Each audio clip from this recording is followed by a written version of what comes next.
एक गांव में छगन अपनी पत्नी के साथ रहता था।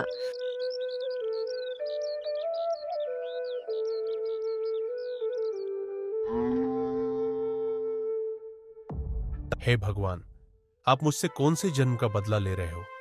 किसी के दादा परदादा जमीन जायदाद छोड़कर जाते हैं, किसी के सोना चांदी, लेकिन मेरे बाप दादा ने मेरे लिए किस नगीने को छोड़ा है जो दिन भर रंभाती रहती है, और इसकी आवाज सुनने के बदले मुझे क्या मिलता है? गोबर। उसकी बात सुनकर भैंस मानो खिलखिलाकर हंसती है। अरे क्यों दिन भर उस भैंस को कोसते रहते हो? कम से कम उसके गोबर से उपले तो बनते हैं, और दूध के लिए कहीं हाथ तो नहीं फैलाने पड़ते। नहीं तो दूध के भी पैसे उधार हो जाते। हाँ, तुम कहती तो ठीक हो। चलो बसंती, उठ जा, तेरे दूध देने का वक्त हो गया है। रीच, अरे तू दूध तो अच्छा भला देती है, लेकिन मेरे सर पर इतना कर्जा है कि मैं तुझे बता ही नहीं सकता रे। तभी छगन को महेश आता हुआ दिखाई देता है। छगन जल्दी से दौड़ा हुआ घर में चला जाता है। अरे क्या हुआ? महेश, अगर मेरे बारे में पूछे तो तू मुझसे कह देना कि मैं शहर गया हूं और 2 दिन बाद आऊंगा। आज तो इस छगन से पैसे लेकर ही रहूंगा। हाँ, ए छगन, ए छगन, बाहर निकल। कहाँ मर गया ए छगन? और जोर जोर से दरवाजा खटखटाता है। अरे भाई साहब, वो तो 2 दिन के लिए शहर गए हैं। आप 2 दिन बाद आना। अरे ये तो उसका रोज का बहाना हो गया है। छगन, मुझे पता है कि तू यहीं कहीं छुपा है। अरे कब तक ऐसे मुंह छुपा कर रहेगा? हैं? आज आखिरी मौका दे रहा हूं। अगर तूने पैसे नहीं दिए ना, तो तेरा यह ना घर रहेगा और ना तेरी यह भैंस। और वहां से चला जाता है। अरे कब तक सबसे मुंह छुपाए फिरते रहोगे? आज ये लोग घर में घुस आए हैं, कल को पता नहीं क्या करेंगे। अरे तो क्या करूं? इतना कर्जा कैसे चुकाऊं? न जाने मेरे दादा परदादा ने इसकी कौन सी जागीर ले ली थी जो ये हर रोज मुझसे पैसे मांगने आ जाता है। आसपास के गांव में तो पूछ पूछ कर थक गया, लेकिन कोई काम देने के लिए तैयार नहीं। तो शहर क्यों नहीं चले जाते? वहां तो बहुत सारे काम होते हैं। एक बार जाकर पूछ लूं, कहीं कोई काम मिल जाए। तुम कहती हो तो मैं कल ही शहर में भी पूछाऊंगा। हाँ,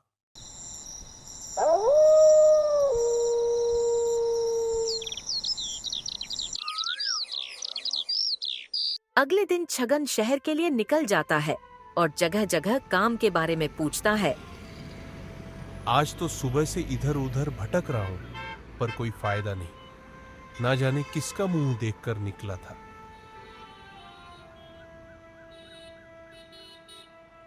भाई, अगर तुम्हारी दुकान पर किसी आदमी की जरूरत हो तो बताना। नहीं नहीं, हमारे यहाँ आदमियों की तो भरमार पड़ी है, कोई आदमी नहीं चाहिए।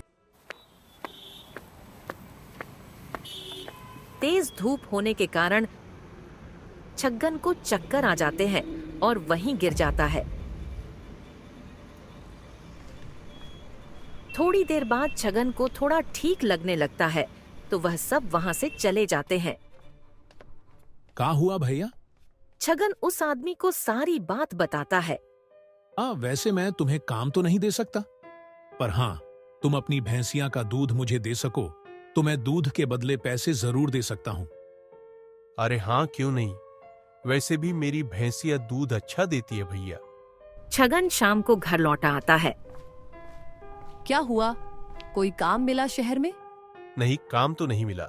पर वैसे मैं तुम्हें काम तो नहीं दे सकता, पर हाँ, तुम अपनी भैंसिया का दूध मुझे दे सको तो मैं दूध के बदले पैसे जरूर दे सकता हूँ। कांता, दूध बेचकर जो भी पैसा मिलेगा वो हम कहीं भी खर्च नहीं करेंगे, और थोड़ा थोड़ा करके उस महेश के पैसे लौटाऊंगा। उसके बाद ही मेरी जान में जान आएगी।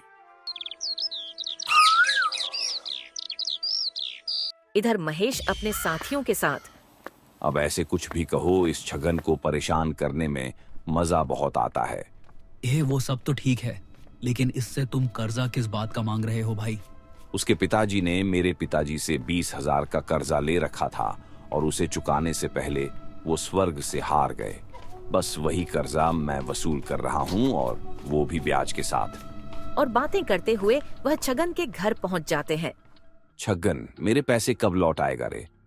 भाई, कुछ ही दिनों में दे दूंगा। कितनी बार कहूं?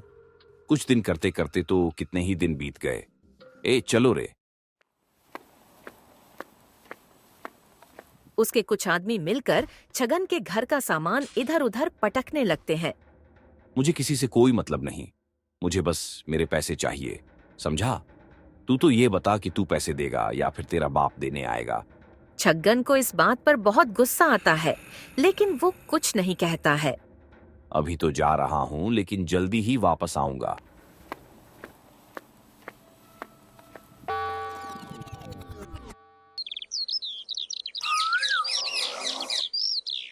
अगले दिन कांता, मैं दूध लेकर शहर जा रहा हूं। और शहर पहुंच जाता है। अरे भाई, कल तुमसे बात हुई तो थी दूध के बारे में। ये लो, पूरा डिब्बा भरा हुआ है। अरे वाह, यह दूध तो बहुत ताजा और गाढ़ा है। हाँ, मेरी बसंती का दूध बहुत अच्छा है। ये लो तुम्हारी भैंस बसंती के दूध के पैसे।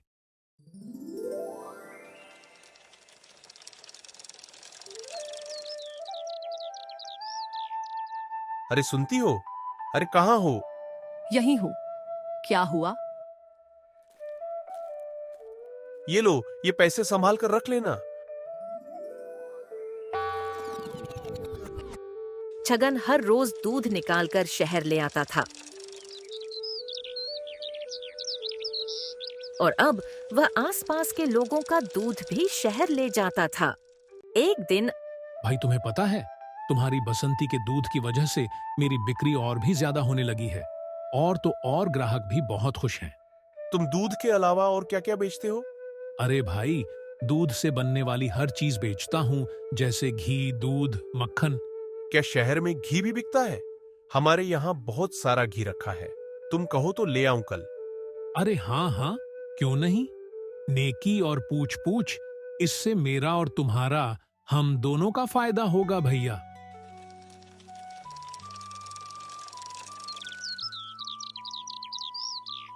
ए कांता, हमारे घर में जितना भी घी है एक डब्बे में भर के दे देना।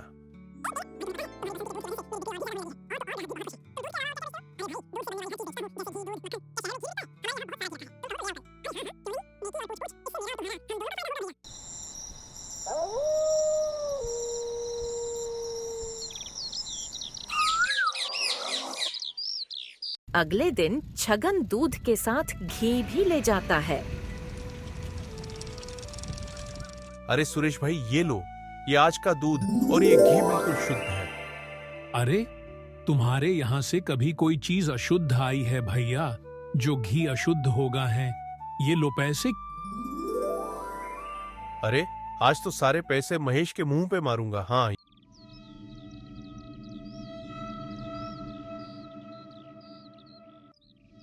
अरे वो देखो, ये छगन आज इतनी ताव में क्यों आ रहा है? जरूर फिर से उधारी मांगने आया होगा।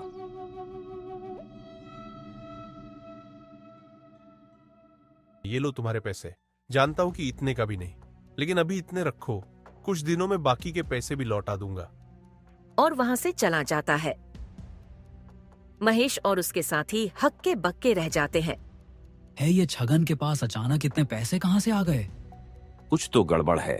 बबलू, रतन, तुम दोनों इस पर नजर रखो कि आजकल यह कर क्या रहा है। आसपास के गांव वालों को तो मैंने इसे काम देने से मना कर दिया था, वो सब मेरी बात नहीं टाल सकते। अगले दिन बबलू और रतन दोनों जाकर उस पर नजर रखते हैं और महेश को सारी बात बताते हैं। क्या? नहीं, यह इतनी जल्दी मेरा कर्जा नहीं उतार सकता। ए सरकार, मैं तो कहता हूँ इसके दूध में जमाल गोटा मिला देते हैं, फिर कोई भी इसका दूध नहीं खरीदेगा। चुप कर बेवकूफ, हमेशा छोटा ही सोचता रहता है।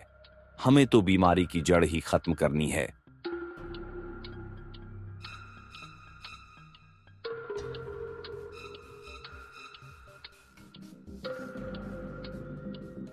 ये ले रतन, जा और जाकर उस भैंसिया के चारे में यह दवाई मिला दे, जिससे वो भैंस तड़प तड़प कर मर जाएगी। शाम को रतन और बबलू दोनों जाकर बसंती के चारे में दवाई डाल देते हैं। अगले दिन अजी सुनिए, ये बसंती को क्या हुआ? उठ नहीं रही। अगले दिन छगन उसे जैसे तैसे उठाने की कोशिश करता है और कुछ दिनों तक उसकी बहुत सेवा करता है, लेकिन उसको नहीं बचा पाए। क्या हुआ भाई? कुछ दिनों से दूध नहीं आ रहा। अरे भाई, वो मेरी बसंती, वो मुझे हमेशा के लिए छोड़कर चली गई भैया। छगन बहुत उदास रहने लगता है। अरे ओ रतन, सुना है छगन की बसंती स्वर्ग से दार गई। हाँ सरकार, वो जो आपने दवाई दी थी ना, बस उसी का कमाल है। कितना इतरा रहा था 4 पैसे कमाकर, अब आ गए ना पैर जमीन पर। आज बताता हूं उस छगन को, उस दिन बहुत इतरा रहा था ना।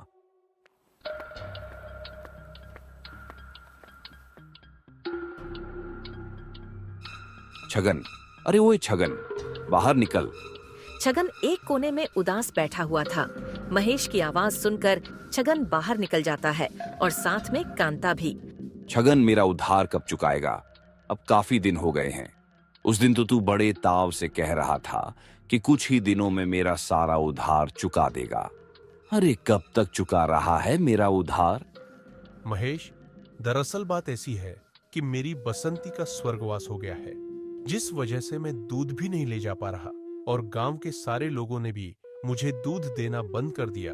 तो मैं अभी तो तुम्हारा उधार नहीं चुका सकता। मैं तुम्हारे हाथ जोड़ता हूँ, मुझे कुछ दिनों की और मोहलत दे दो। मोहलत? और तुम्हें? अरे कभी नहीं।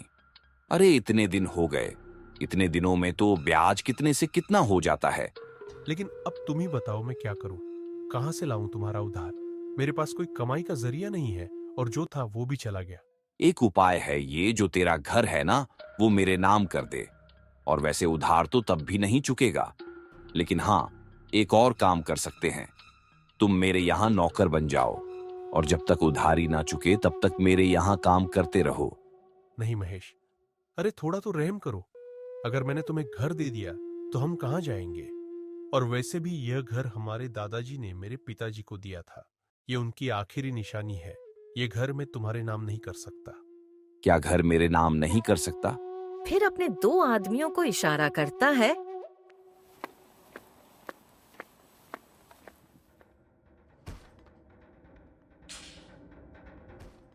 अरे रुक जाओ, अरे रुक जाओ महेश। अरे ये क्या कर रहे हो तुम? मेरे पास जायदाद के नाम पर अब बस एक घर ही बचा है। कम से कम इसे तो मुझसे मत छीनो। क्या है ना, ये तो मेरा ही है। वो तो मेरे पिताजी ने तुम्हारे पिताजी को दान दिया था और बस वही मैं तुमसे वापस ले रहा हूं। अब ये घर मेरा है, सिर्फ और सिर्फ मेरा। और अगर तुम्हें नौकरी चाहिए तो तुम मेरे यहाँ नौकरी कर सकते हो। इससे कम से कम तुम्हारा घर तो चल ही जाएगा। अरे महेश, तुझ में बिल्कुल भी दया नाम की चीज नहीं है क्या? देखना, एक दिन भगवान तुझे तेरे कर्मों की सजा जरूर देगा। अरे जा जा, मेरे सामने अपने कर्मों की पीपड़ी बजाना बंद कर और हाँ, आ जाना कल से काम पर। और हंसता हुआ वहां से चला जाता है। अरे छगन, जाकर गायों का चारा डाल दे और उसके बाद खेत पर जाकर सब्जी भी ले आना। कितना इतरा रहा था 4 पैसे कमाकर, अब आ गए ना पैर जमीन पर।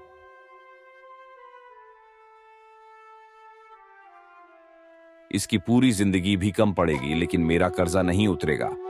वैसे कुछ भी कहो, मजा तो बहुत आ रहा है इसे परेशान करने में।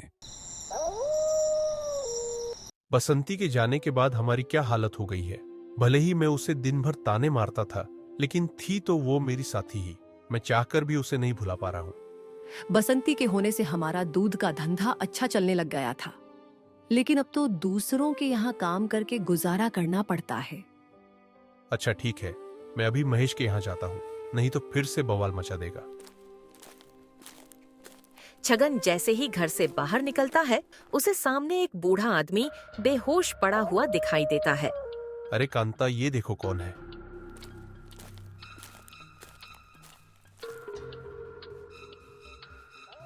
और होश में आने पर बाबा, आप कौन हो? आदमी जैसे ही आंखें खोलता है, उसकी नजर सीधी छगन के पिताजी की तस्वीर पर जाती है। ये कौन है? ये मेरे पिताजी हैं, हीरालाल जी। क्या हीरालाल जी? ये तो यहाँ सेठ हुआ करते थे ना? हाँ, लेकिन मेरे दादा ने हमारे हिस्से सिर्फ एक भैंस दी और एक छोटा सा घर दिया था, और ताऊ जी के हिस्से पूरी हवेली कर दी। पर इस वजह से आज हम यहाँ हैं। नहीं नहीं, ये झूठ है। मैं तुम्हारे दादा परदादाओं के यहाँ मुंशी रह चुका हूँ और लालच में आकर तुम्हारे ताऊजी के साथ मिलकर मैंने तुम्हारे दादा की वसीयत बदल दी थी। बेटा, उनकी वसीयत के अनुसार उनके छोटे बेटे को हवेली मिलनी थी और बड़े बेटे के हिस्से उनका छोटा सा घर और एक भैंस थी, क्योंकि बड़ा बेटा अय्याश था और उन्हें डर था कि वो उनकी जमीन ठीक से नहीं संभाल पाएगा। लेकिन तुम्हारे ताऊजी ने मुझे पैसों का लालच देकर हवेली अपने नाम करवा ली। बेटा, मुझे माफ कर दो। कांता और छगन दोनों हैरान हो जाते हैं और एक दूसरे की तरफ देखते हैं। ये देखो, ये रही उनकी असली वसीयत। मुझे अपने किए का पछतावा हो रहा है और मुझे अपने किए की सजा मिल चुकी है, इसलिए मैं प्रायश्चित करने यहां पर आया था। बेटा,